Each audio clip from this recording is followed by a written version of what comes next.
Muy bien, todos ven la pantalla compartida, ¿verdad? Perfecto.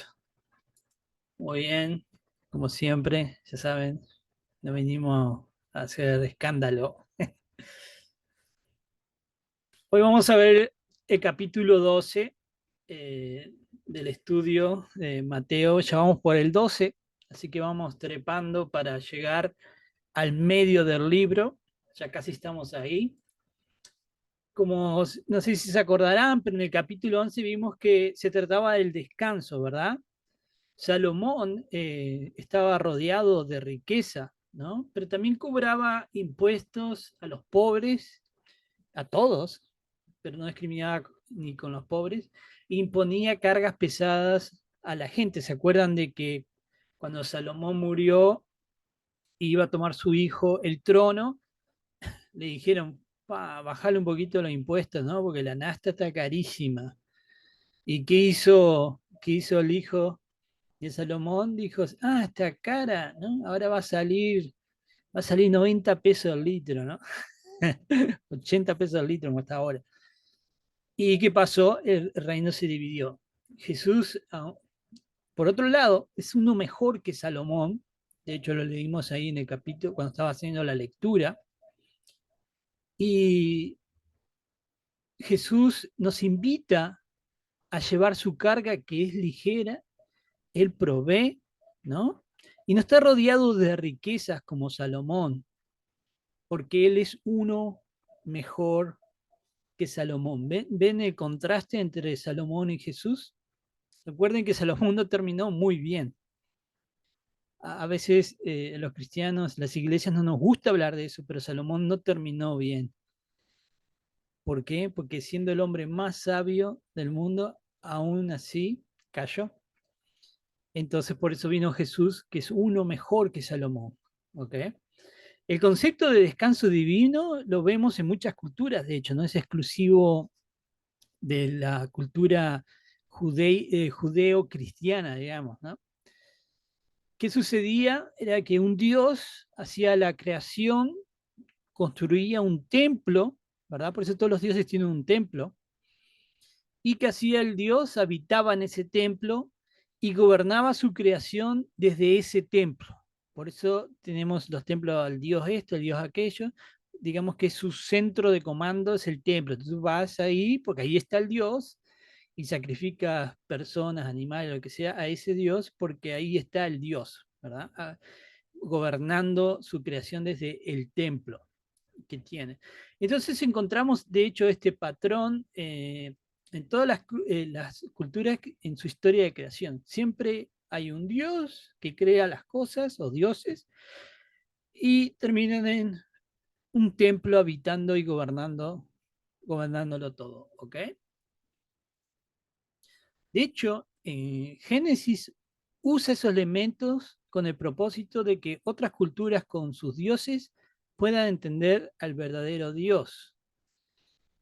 A veces, como no sabemos el Viejo Testamento, no lo entendemos tampoco, por más que lo sepas, a veces no lo entendemos por nuestra cultura y por nuestra ignorancia de las culturas de la antigüedad. Génesis utiliza elementos que ya existían en otra cultura. Por eso a veces dicen, bueno, pero mira, esto es igualito ¿no? Que tal dios o tal religión de esa época que habla de la creación y utiliza palabras e imágenes similares al viejo, al Génesis, pero son anteriores de Génesis. Eso es, otras culturas reconocerían ese patrón,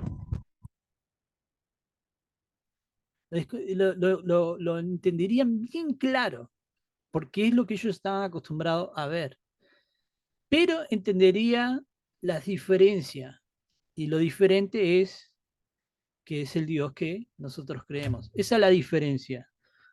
Y eso se hecho a propósito, a modo vamos a decir, de evangelismo en aquella época, ¿no? Entonces las descripciones son similares, pero te lo estoy explicando de una forma, ¿verdad? La creación, de que tú lo puedas entender.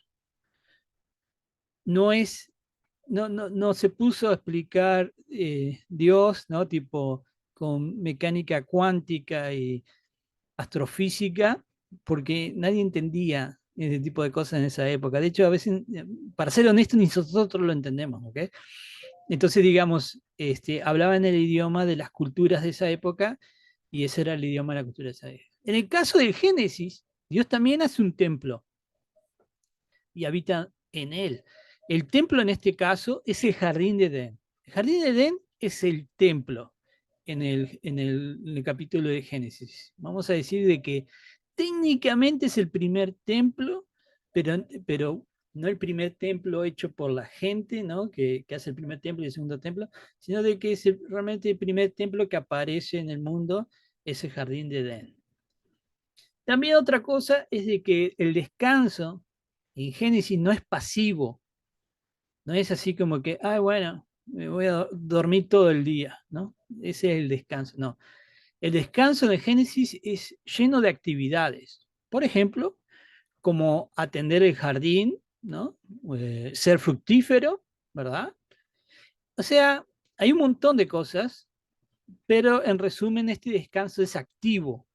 Y es cuando Satanás introduce el caos a la creación, de que ese descanso desaparece y se introduce el caos.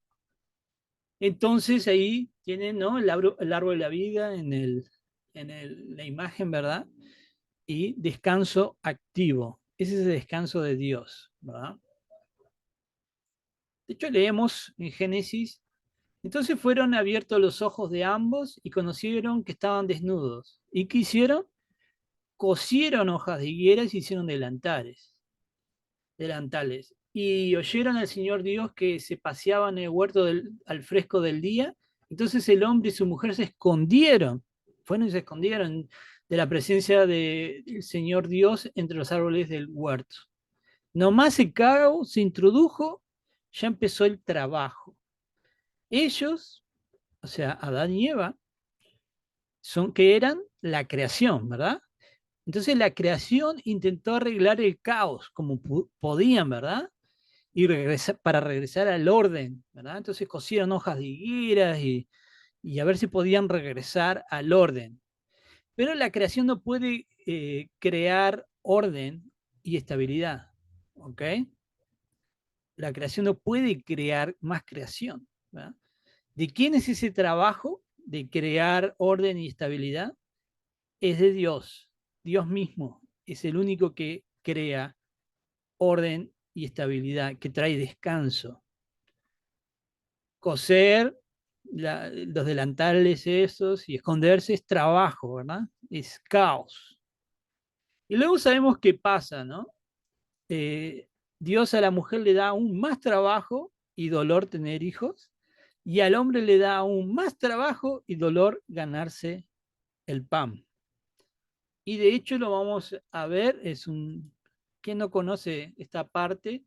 A la mujer le dijo, en gran manera multiplicaré tu dolor en el parto, con dolor darás a luz los hijos, con todo tu deseo será para tu marido y tendrá dominio sobre ti. Entonces el Señor le dijo a Adán, porque cuanto has escuchado la voz de tu mujer y has comido del árbol del cual te ordené diciendo, no comas de él, maldita será la tierra por tu causa, con trabajo comerás de ella todos los días de tu vida.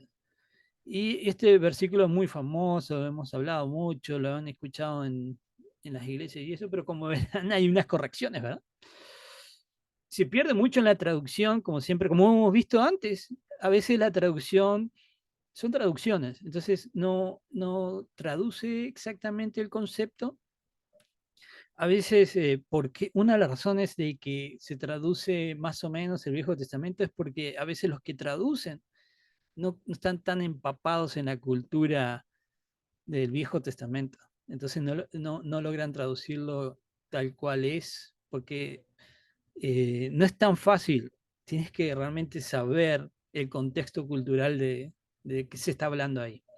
Bueno, como verán, yo puse ahí, ¿verdad? Dos palabras en rojo, ¿verdad? Que es Isabón, ¿no?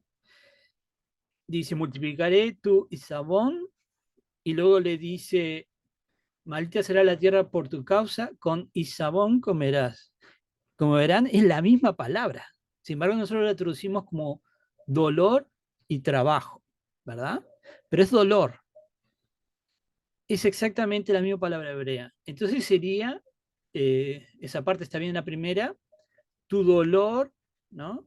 A la mujer, y, pero abajo sería con dolor comerás de ella, ¿ok?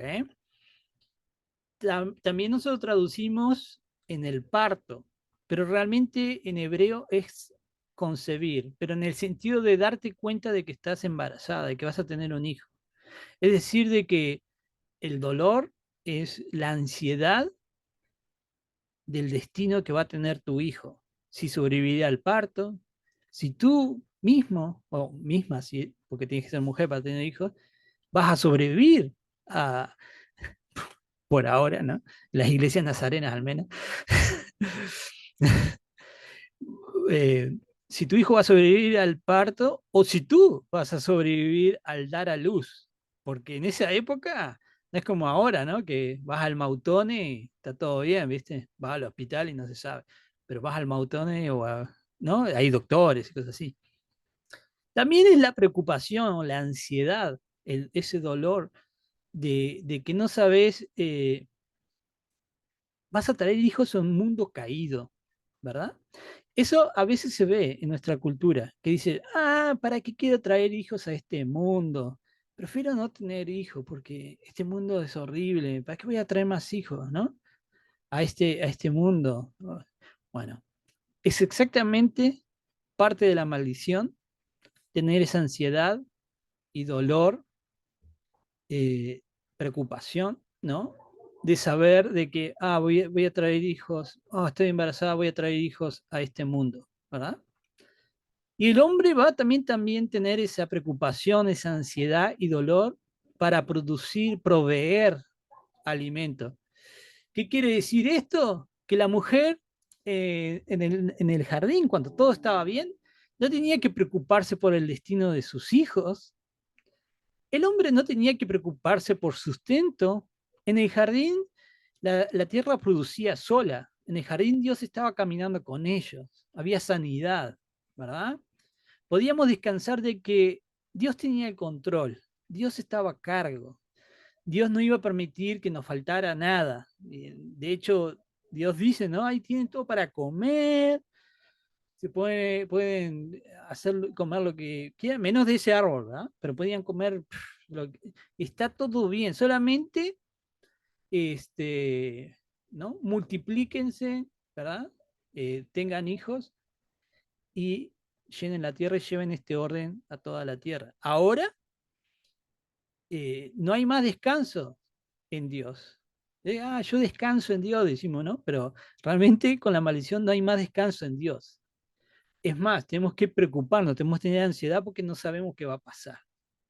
Tenemos que trabajar, pero no significa trabajar en sentido de actividad física. No, antes no trabajaba y ahora sí tengo que trabajar. Sino más bien es trabajar porque no tenemos garantía de sobrevivir, no tenemos garantía de que vamos a tener, comida mañana. ¿M? Aunque esa no era la idea, la intención original de la creación, el hecho de que tú no supieras qué va a pasar mañana, no si vas a tener comida o no. Es trabajar, como dije, porque no tenemos esa garantía, ¿verdad?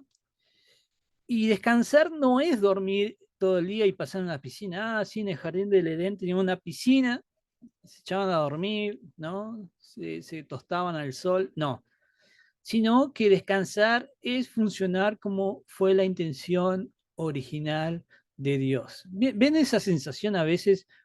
Se usa secularmente cuando dicen, pero yo estoy trabajando aquí, en este trabajo, pero no me gusta, no me siento realizado. Entonces van y buscan otro trabajo y dicen, no, en este trabajo me siento completo, siento que es, que es mi carrera, lo que he sido llamado a hacer y te sentís en orden. Bueno, es esa sensación el descanso de Dios, pero más profunda. Por eso, por ejemplo, cuando Si tenemos un llamado, todos tenemos un llamado de parte de Dios, pero cuando cumplimos ese llamado de Dios, estamos haciendo lo que, lo que fue la intención de Dios que hagamos en esta vida y por lo tanto nos sentimos como en paz, porque estamos en orden, ya no estamos en caos, estamos en descanso.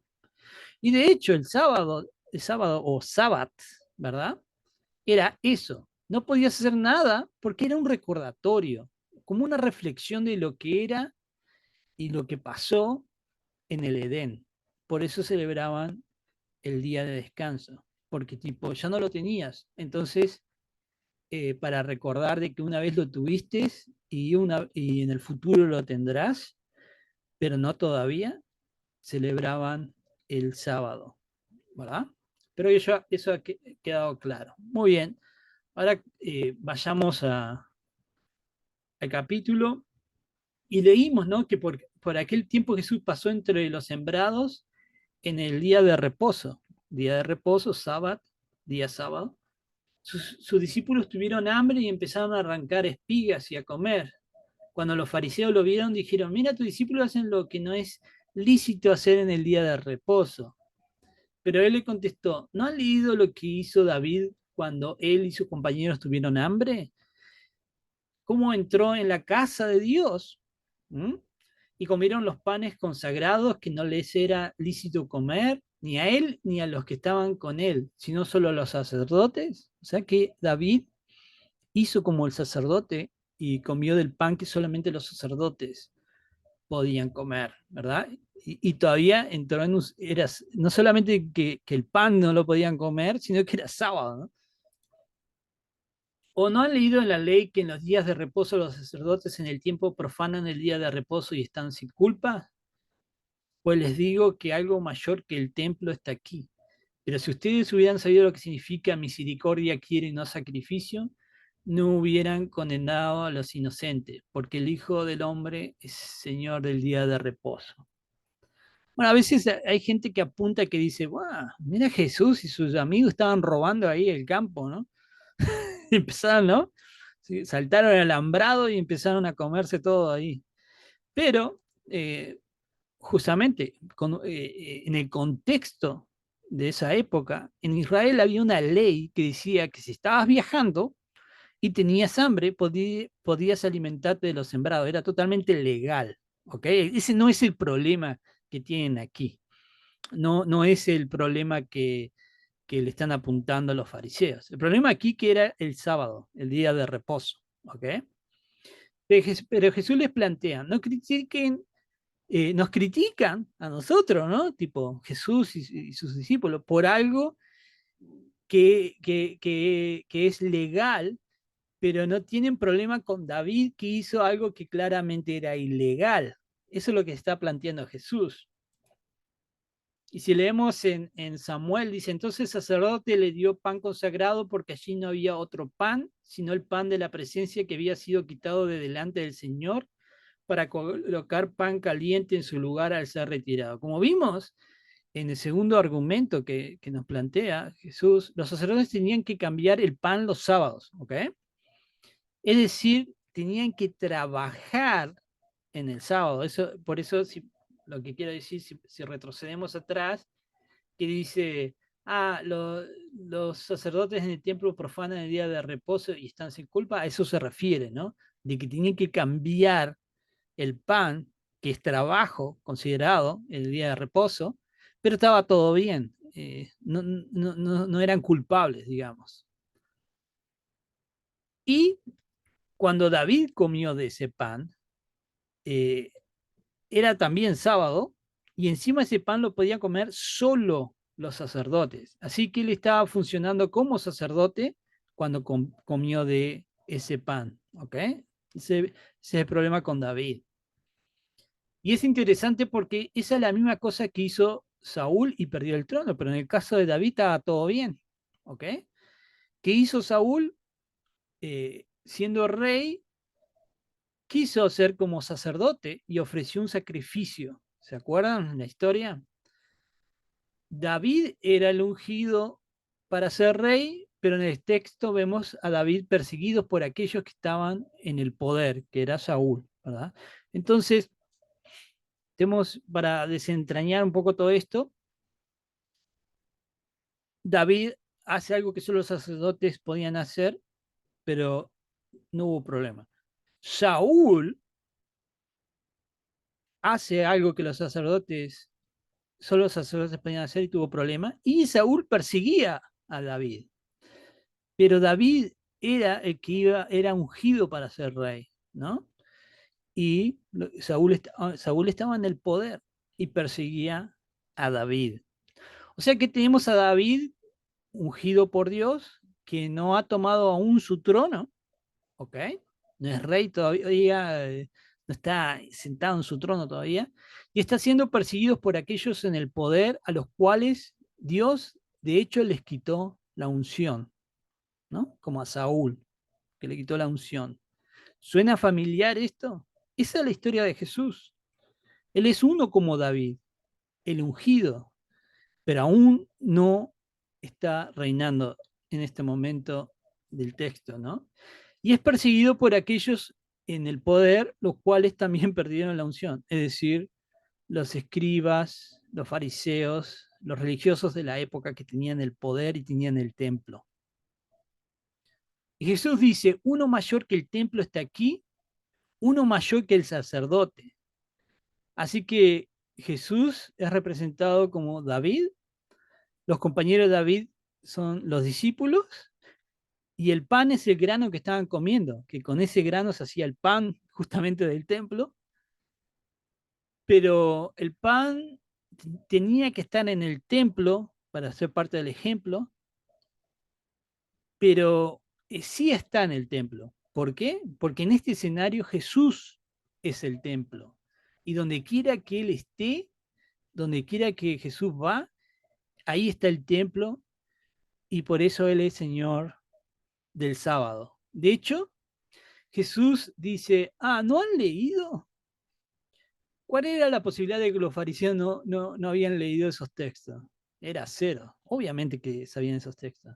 Vemos que en el tono, en la onda que le decía estas cosas Jesús, ¿no? Con esa ironía, ¿no? ¿Verdad? ¿Que no han leído? ¿No son ustedes los maestros de la ley? Y bueno, después vemos, y allí estaba un hombre que tenía una mano seca, o sea que era paralizada, ¿verdad? Y para poder acusar a Jesús le preguntaron, ¿es lícito sanar en el día de reposo? Entonces Jesús le dijo al hombre, extiende tu mano, y él la extendió y le fue restaurada, sana como la otra.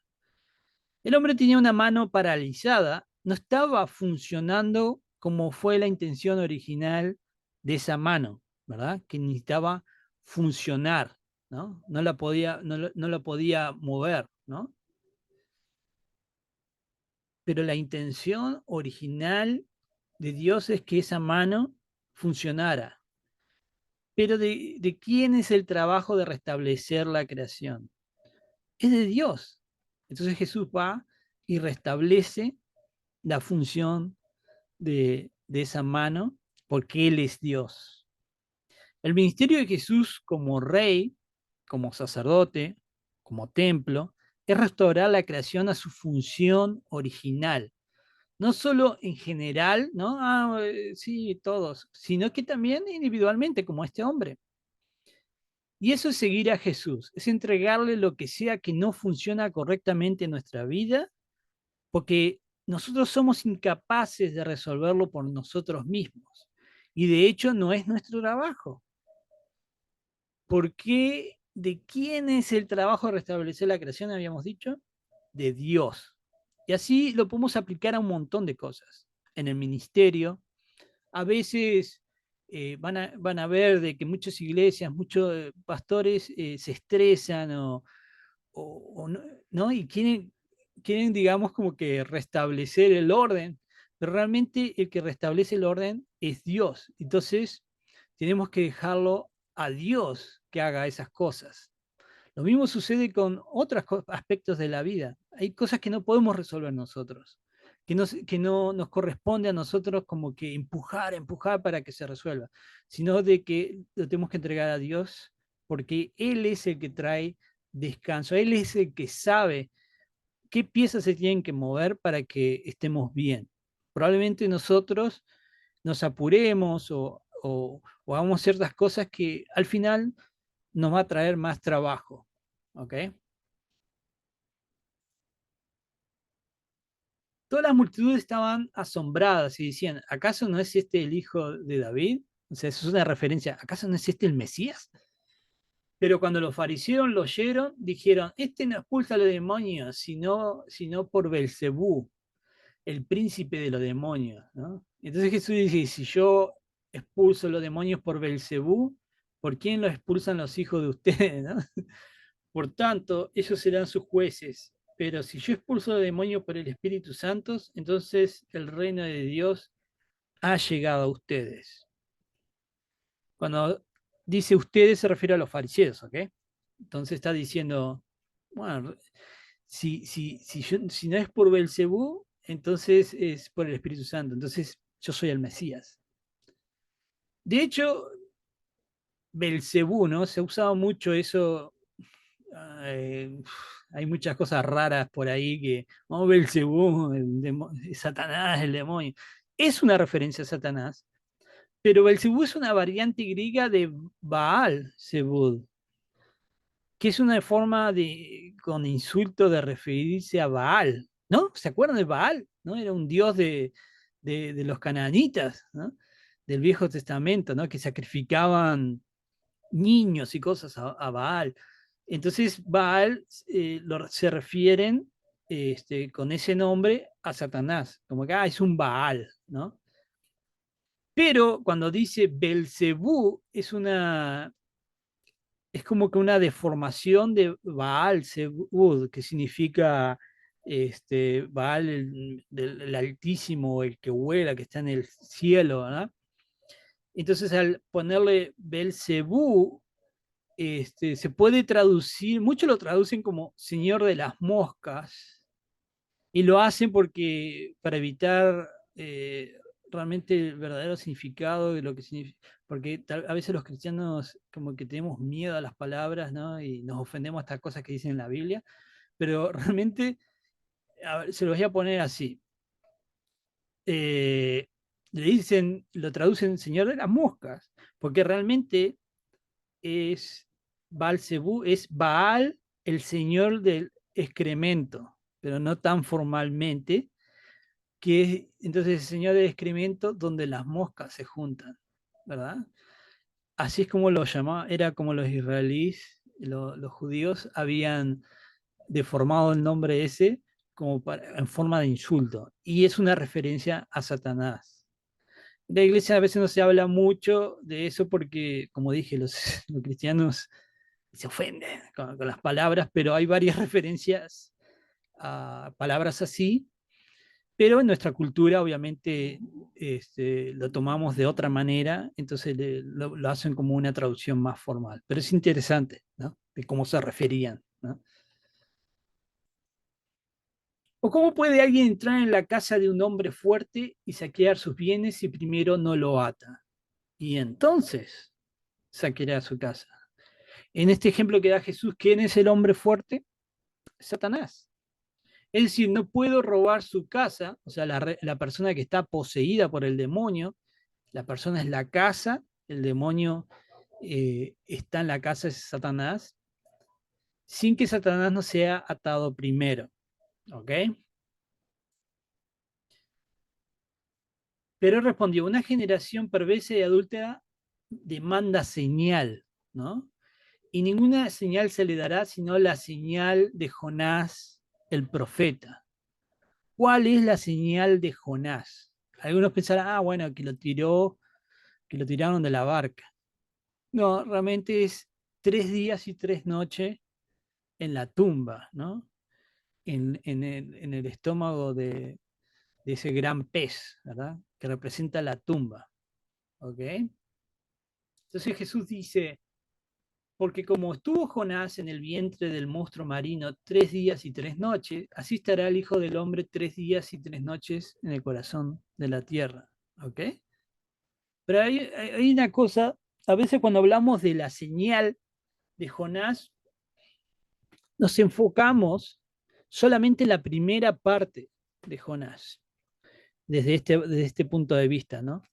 Pero cuando a un judío de ese siglo tú le decías la señal de Jonás, entendía esta parte de las 3 días y 3 noches, pero también entendía otra cosa, que es muy peculiar, pero que sería obvio para el público de esa época. Como ven esta foto, esto es Nínive, ¿ok? ¿A dónde iba Jonás? A Nínive. Y esto los judíos en esa época, cuando Jesús dice esto, entenderían el mensaje completo de Jonás. Porque no solamente Jonás estuvo 3 días y 3 noches en el vientre de ese pez, sino que fue a Nínive. ¿Y Nínive era una nación judía? No. Nínive era una nación extranjera, es decir, eran gentiles, es decir, eran paganos. Y a veces nosotros nos quedamos, especialmente cuando yo he escuchado hablar sobre esto, siempre se quedan con la parte de 3 días y 3 noches, pero no leen la parte que dice, porque como estuvo Jonás en el vientre del monstruo marino 3 días y 3 noches, ¿no? La muerte y resurrección de Jesús, así estará el Hijo del Hombre 3 días y 3 noches en el corazón de la tierra.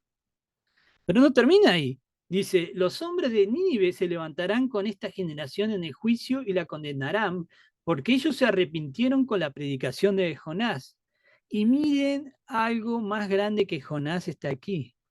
Entonces, ¿qué está diciendo Jesús? Cuando dice, bueno, como Jonás, voy a estar 3 días y 3 noches, pero Jonás le predicó a Nínive y se arrepintieron, pero aquí hay uno más grande que Jonás. Así que la señal es que Jesús estará en la tumba 3 días y 3 noches, y el mensaje que era para Israel solamente será llevado a los gentiles. Y no solo será llevado a los gentiles, sino de que estos gentiles se arrepentirán. Esa es la señal de Jonás. Son dos partes. A veces solamente hablamos de la primera, pero realmente son dos partes. Es decir, de la parte de Jesús, muerte y resurrección, pero de la parte de que el mensaje iba a ser llevado a todas las naciones paganas y se iban a arrepentir. Y ellos, por eso tipo, eh, los hombres de Nínive se levantarán con esta generación en el juicio y la condenarán, ¿verdad? Y algo más grande que el templo y alguien más grande que el profeta Jonás está aquí, ¿ok? Eso es lo que está diciendo Jesús. Para que se cumpliera lo que fue dicho por medio del profeta Isaías, cuando dijo, este es mi siervo a quien he escogido, mi amado en quien se agrada mi alma, sobre él pondré mi espíritu y las naciones, es decir, los gentiles, ¿verdad? No los israelíes, proclamarán justicia. No condenarán, ni gritarán, ni habrá quienes en las calles oigan su voz, no quebrará la caña cascada, ni apagará la mecha que humea, hasta que lleve la victoria a la justicia. Y su nombre, y en su nombre las naciones, es decir, los paganos, pondrán su esperanza. Esta es una cita de Isaías, y Jesús es el siervo, el ungido. Esto es interesante porque, tipo, ellos mismos tenían en el Viejo Testamento sus profetas de que hablaba de las naciones. Pero los judíos se habían quedado en, nosotros, solamente nosotros. Pero siempre el mensaje fue para todo el mundo.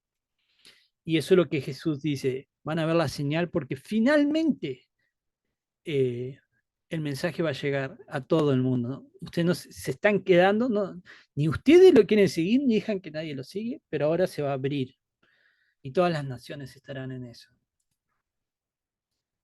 Cuando el espíritu inmundo sale del hombre, pasa por lugares áridos buscando descanso y no lo halla. Entonces dice, volveré a mi casa de donde salí, y cuando llega la encuentra desocupada, barrida y arreglada. Entonces va y toma consigo otros 7 espíritus más depravados que él, y entrando moran allí.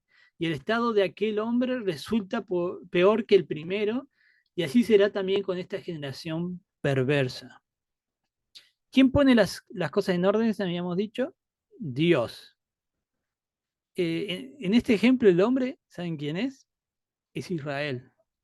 Y la casa del hombre, Israel, ¿cuál es? Es el templo. Y esa es una pintura de la toma de Jerusalén en 70, que fue destruido el templo.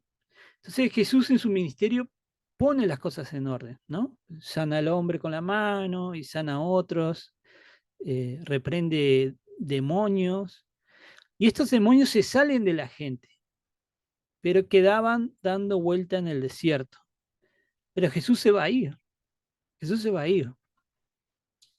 Y cuando se vaya, ¿qué va a pasar?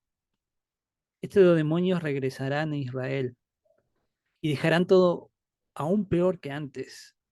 Y eventualmente se destruirá. Y eso pasó en el año 70 cuando el templo fue destruido.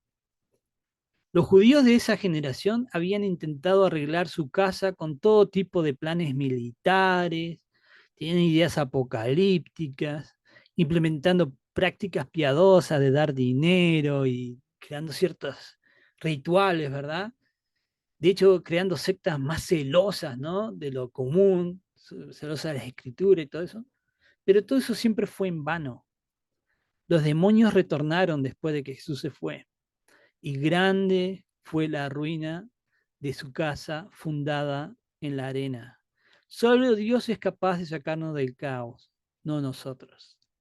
Y eso vamos a dejar por aquí y luego el próximo martes vamos a ver el siguiente capítulo. No sé si tienen alguna pregunta, este es el momento.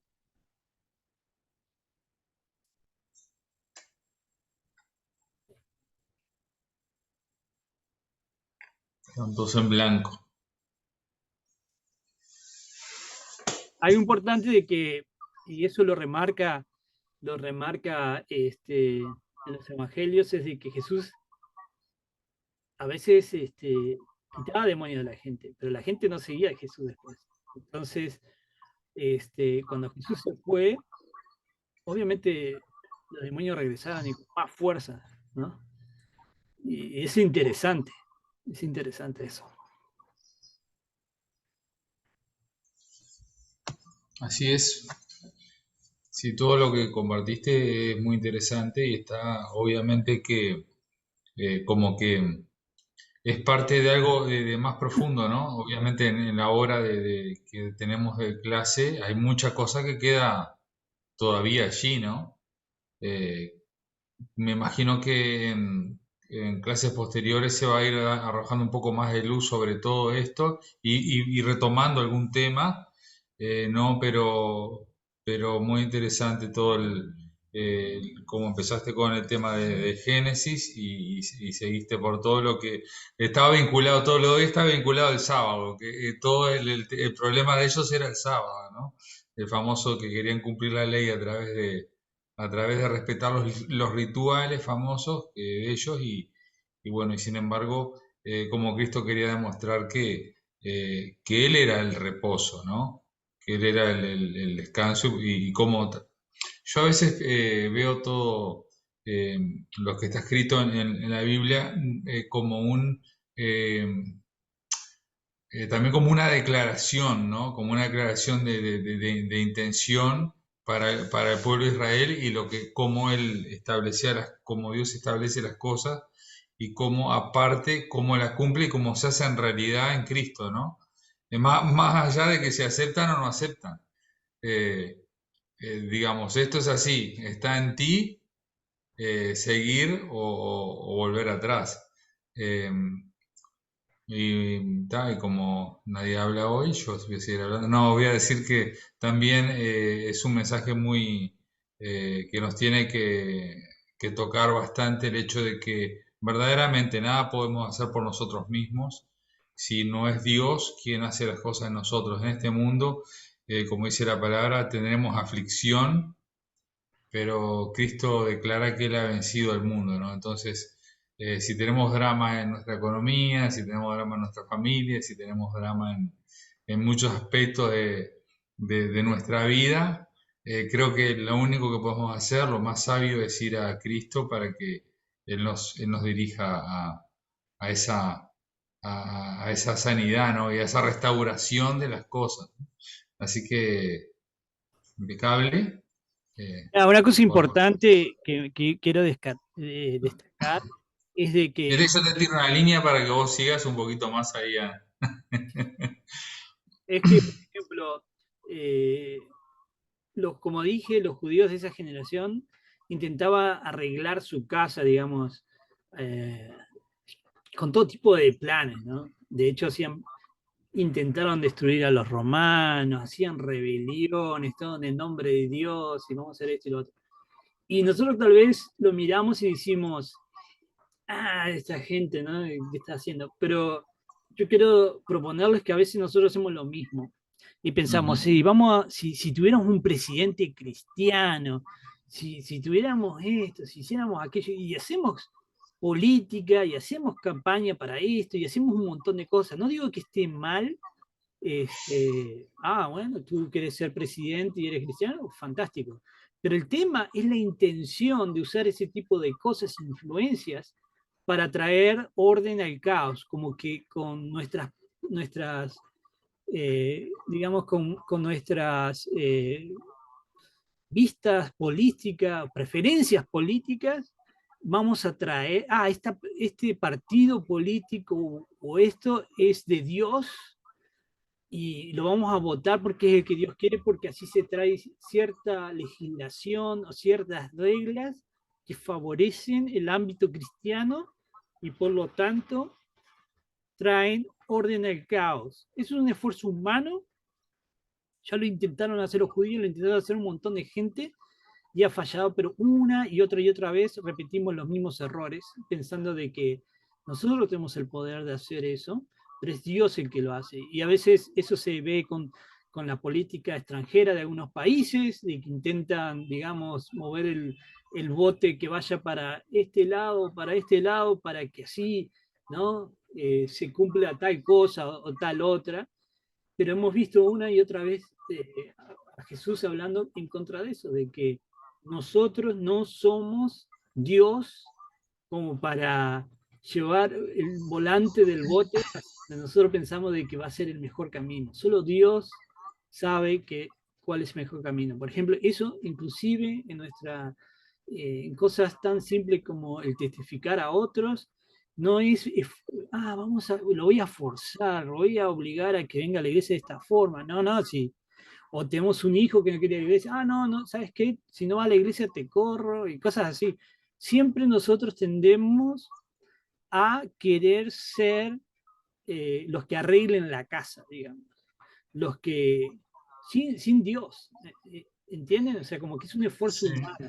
Y es Dios el que hace las cosas, es Dios el que toca el corazón de la gente. Nosotros no convencemos a la gente para ir a la iglesia. No, no importa qué palabras, qué diccionario tenga mi cerebro, no, no voy a convencer a nadie, porque solamente el Espíritu Santo es el que convence a la gente. Yo simplemente voy a seguir a Dios y Dios dice, hable de esta persona, o me pone en una situación de que justo puedo hablar a esta persona, o yo digo, voy a invitar a esta persona porque me encantaría que comparta conmigo lo que esta reunión que voy a ir o algo, pero no en el sentido de que yo debo de tener la ansiedad, es decir, no descanso, ¿verdad? Ese dolor de Adán y Eva en decir, oh, no viene a la iglesia.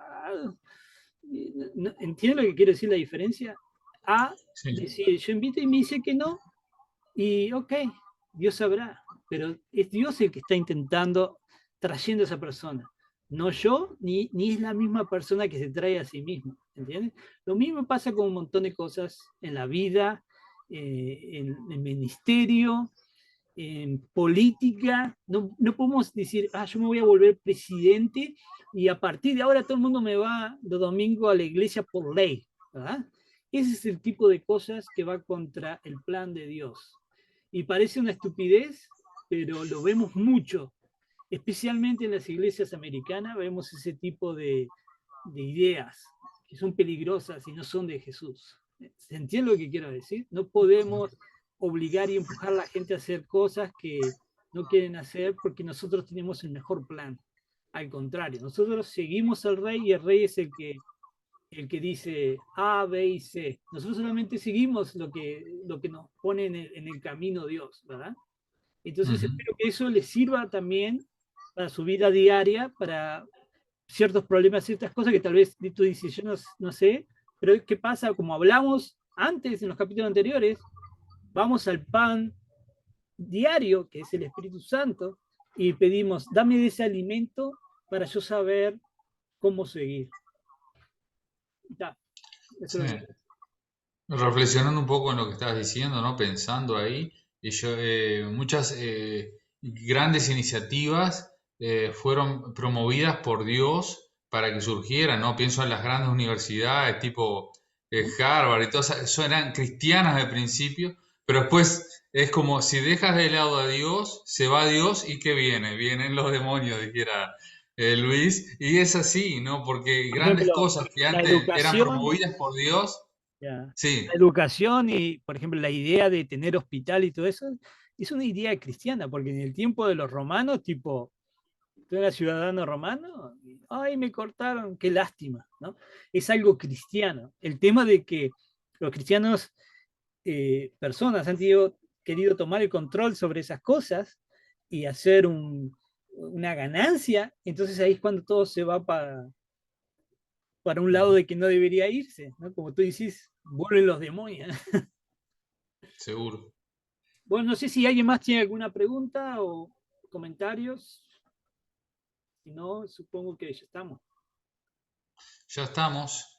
Entonces, sigue abierto el tiempo, pero no quiero cortar, pero agradecemos ahí a todos los que han estado. José pudo estar hasta lo último. Daniel, que estuvo también ahí atento. Víctor, mis suegros que andan por ahí. Saludos por allá. A todos estamos todos. Así que bueno. Dios los bendiga a cada uno y bueno, estamos terminando este martes y ya hacia el número 13, capítulo número 13 para la semana que viene. Así que nos